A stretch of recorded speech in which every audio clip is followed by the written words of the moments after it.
It's really difficult to be yourself sometimes. I walk past people and I freeze up, I tense up, like it's not, like I have to do something, like I have to be a certain way, I feel pressure. And I think that's strange. I think that's selfish. I think that's selfish actually. It's selfish because I'm worried about how I'm going to be perceived. I can't just be myself. For me, a lot of times I want to look at people, but I feel like I'm not allowed to. I'm not allowed to look. I feel like, and you know, sometimes it's rude to look, yeah, but it's disproportionate. I don't feel like I'm allowed to look. I just sort of have to pretend to be minding my own business. Like, nah, I don't want to mind my own business. I want to look at you. And but I don't want to be judged for that, so I don't do it. And I think it's a major trip up. Like, if someone is going through life, like I see it in people who walk past me, because I've had this awareness recently of just, because I have taken the time to look at people a bit more closely now and make an observation. And I see how guys and girls walk around with headphones and they sort of avoid life. They just avoid the interaction. Like, there'll be someone walking in front of me and their head will be like away deliberately. It's like, you know, if I wasn't there, I noticed that they would look, right? They would be just looking straight on probably, or looking maybe at something, but with intent. You know, the way they look away is like, it's like a fearful kind of thing. Fear, and that's what it is. It's you're scared. You're scared to be yourself because you'll think you'll be punished in some way, and probably it stems from childhood. I think it's really bad because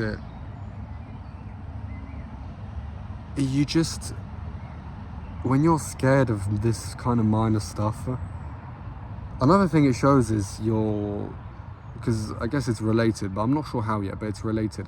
You're just scared to live life, like go through life, and like you're on the wrong track, surely. If people are putting you off like that, like, why would that be scary? Why would being seen scare you? And I guess it comes from a real place of like, maybe I do have no business looking at this person. Even deeper, maybe I have no business even being in the place I am. So it signals also, on the other hand, like this unwillingness to, just like being in the wrong place. Like, it shows you're in the wrong place in life. Because what would you be scared of if you were doing something functional, you're doing something good? Hell, even bad. Hell, you're just doing something for yourself, wholeheartedly, or for someone else. You don't really question like what are people going to think, unless it's to the end of that goal. Like if you know the police are going to stop you because they're going to have a misconception about the thing you're doing, but you're actually doing like a good thing for someone, or hell, just doing anything for someone, then yeah, you can use people's awareness of you in that way for a functional end. But when it's just the personal relationship, when it's not about a function, when you're just caring about how you're perceived, it's like a really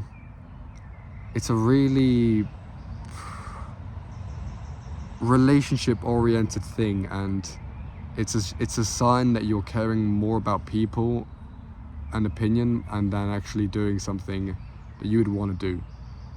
You're caring more about how you're going to be perceived. And that will stop you from just being the way you would be normally. And it's this performance aspect, like I said at the beginning, you kind of walk past and you tense up. You feel like you have to be a certain way.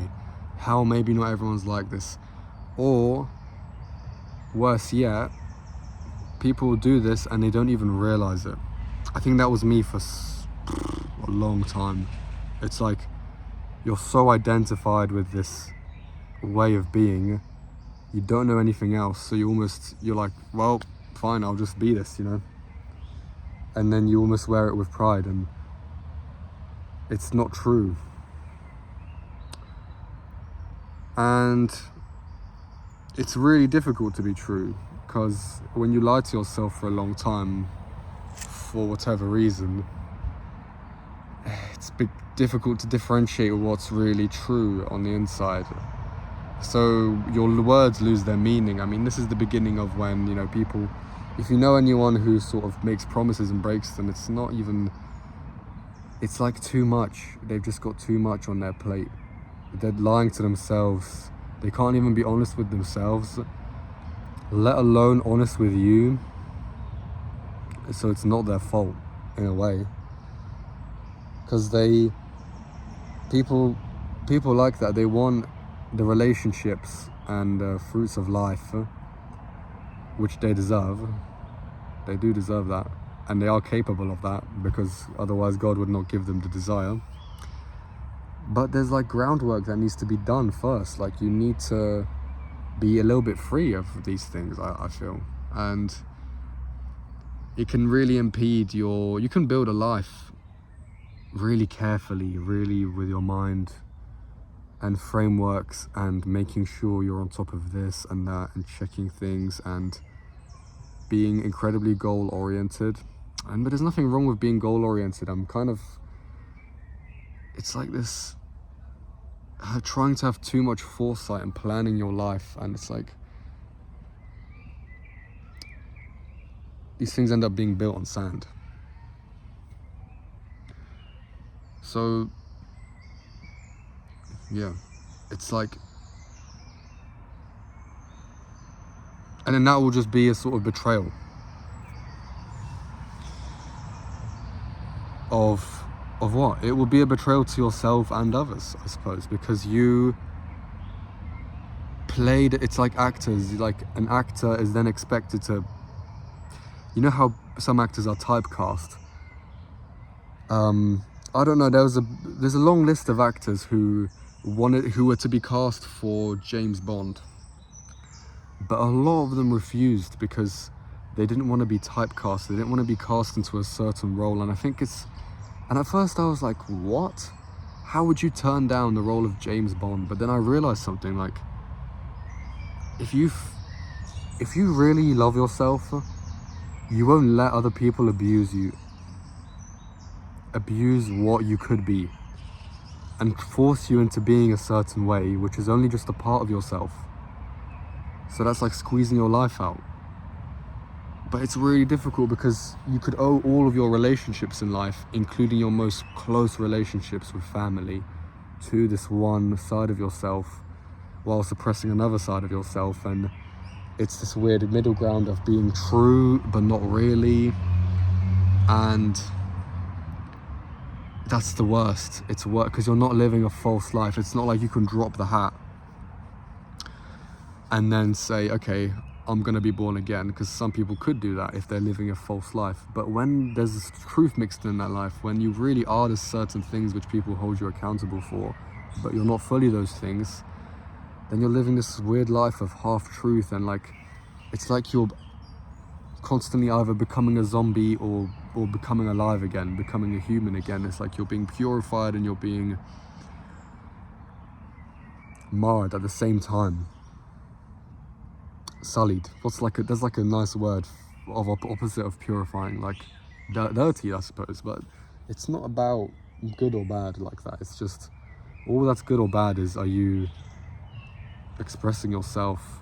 Hell, it's not even are you expressing yourself, it's, are you allowing your natural expression to come through?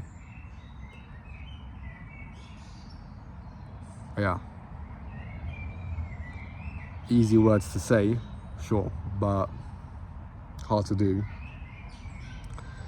And I guess my current stance is a depressing one. Like, it's just, I see it as an impossible task. I'm not sure what to do. But again, I know that's my mind saying, okay, so what should you do? And I guess part of it comes down to dissociating from your mind, because my mind is obviously helping me speak to you right now, but my mind is also a bit of a traitor, because my mind has certain concepts that just aren't true. Like, how else could I say something that's true and then for my body to have a different response to it? For example, it's completely normal to ask someone, like, for a guy, let's say you want to ask a girl out, it's really normal, but and it's you're being true to your desire, and she probably would like it, but there's this like fear in you, because you know it's normal to ask someone out, yet your mind will come up with all these excuses to say, no, don't do this. Like, if you boil it down, just something to do with I'm not good enough, or she won't like me, or she's going to reject me. Like, you don't know what's going to happen, but the mind, it tells you it leads you to certain outcomes, and then you sort of deny yourself the life. And yeah, that is depressing, because then you just go about it, like, listening to your mind, and then you never grow. You just become more closed in that mind. You become more closed in that closed circuit, because your mind is this closed circuit. It's experience, it's the outer world that gives you new data. If you're always reusing the same data,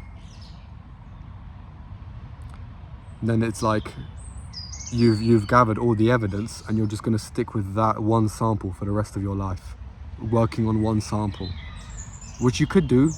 You'll get through life, but let's collect another sample. You know, we're scientists. There's a little robin in front of me. I love robins because they just move so fast, like, I don't know why I'm making a noise, but like, and they just move so quick, and they're so jittery. But it flew off, and it just made such a beautiful shape. Like, it reminds me of when, you know, people have those wands with the string on them. It's a type of dance, and it goes, and they twirl it around, and it creates this beautiful shape. That's what it looked like. Man, that's beautiful. And I was reading this book. I literally have it on me. I'll show you. I'll literally show you. Why not? It's written by Emma Young, the daughter of Carl Jung. It's called Animus and Anima. Really good book. And it talks about how, it talks about a lot of things, but it talks about how a man can come into his feminine side, which he has, because all men have a feminine side, and likewise women have a feminine side. You can come into your individuality more if you embrace that feminine side, and part of embracing the feminine side is to appreciate nature more. So I feel like I'm doing that, and I feel that makes me happy. So yeah, anyway, I feel like I said everything I wanted to say, so see you later. Thanks.